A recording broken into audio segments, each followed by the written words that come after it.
आता लाडक्या बहिणींसाठी आनंदाची बातमी। फेब्रुवारी आणि मार्चचा हप्ता एकाच वेळी लाडक्या बहिणींना मिळणार आहे।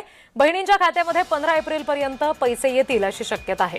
लाडकी बहीण योजनेच्या लाभार्थी महिलांसाठी ही आनंदाची बातमी आहे। काही लोकांना वाटत होते बजेट कोलमडून जाईल, काही लोकांना वाटलं होतं सगळ्या योजना बंद पडतील, परंतु या बजेटमध्ये देखील, कारण लाडकी बहीण योजनेवर सगळ्यांचे डोळे होते, लाडकी बहीण योजना कशी बंद होईल, सुरू केली तेव्हाही बंद करण्यासाठी कोर्टात गेले, पण मी या ठिकाणी सांगतो आज त्या खात्यांमध्ये पैसे जमा केले आणि आम्ही इकडे आलो।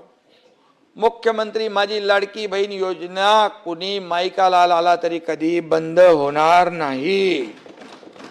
जे आम्ही बोललोय जे करणार, प्रिंटिंग मिस्टेक कधी म्हणणार नाही।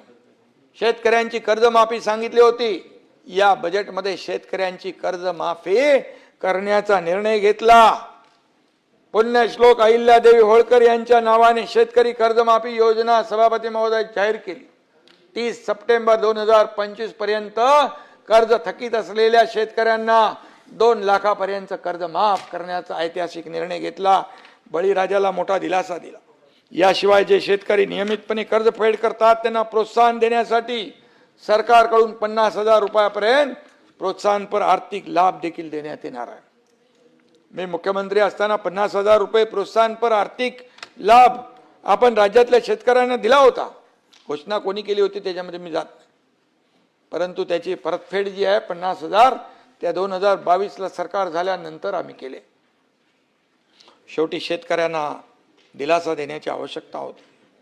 बळीराजासाठी आजवर कोणत्याही सरकारने केलं नसेल एवढं काम महायुती सरकारने गेल्या 4 वर्षात केलंय, याचा आनंद आहे आम्हाला।